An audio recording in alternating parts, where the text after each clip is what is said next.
Hey, my fellow Gen Xers. AI is kind of disappointing. At least that's what a lot of business owners are feeling these days, from what I hear. Quick thing before we get into this, if you're enjoying these no BS takes on AI, go ahead and hit subscribe now.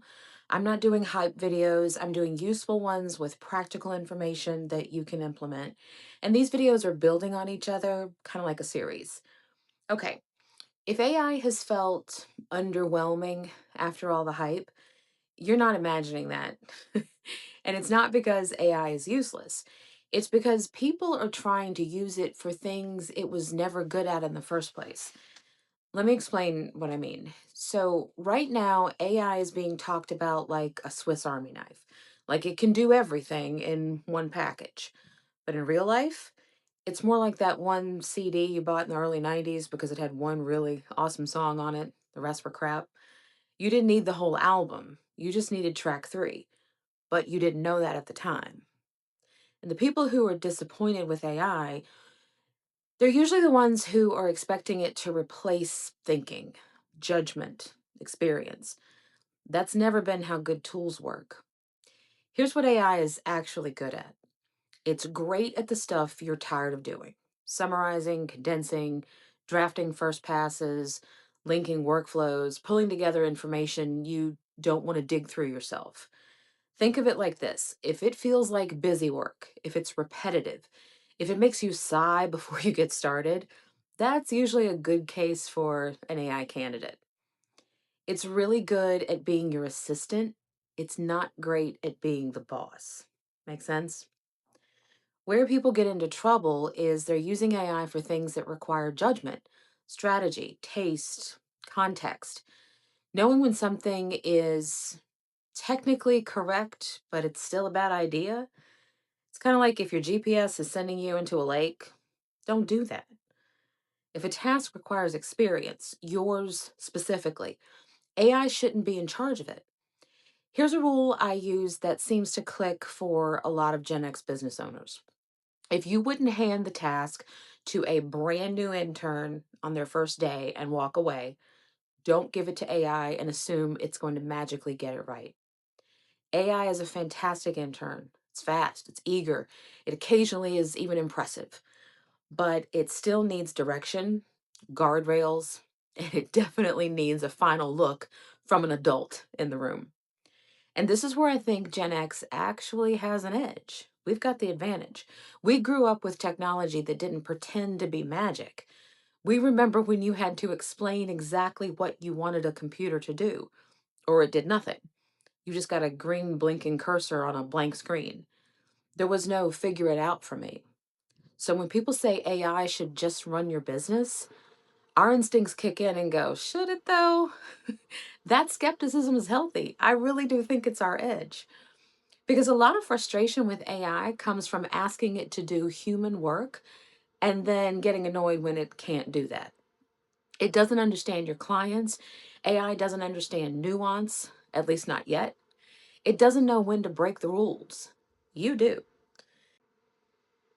AI's job is to support your thinking, not replace it. And if you're sitting there wondering, okay, but how do I figure out what AI should actually help with in my business? That's exactly why I made the AI Clarity Starter Bundle. It helps you slow this all down and you can decide what's worth automating, what's not, and where AI can realistically save you time right now. No tool list, no jargon, just clarity. It's free. You can grab it from the link down below.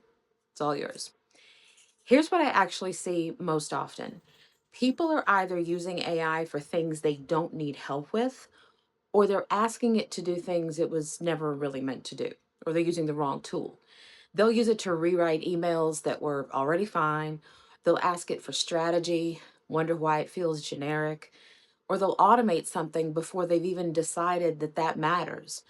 Or my personal favorite, they get sold on some expensive package from someone who's going to revolutionize their business. Been there. That's how I got here. That doesn't happen. And then they conclude, see, AI isn't all that helpful.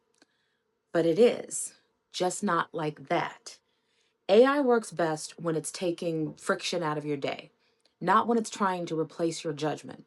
The moment you stop asking AI to be smart, and start asking it to be useful, that's when everything changes. This is why I keep saying AI needs a job description. Without one, it becomes a bunch of noise. With one, it becomes boring in the best possible way.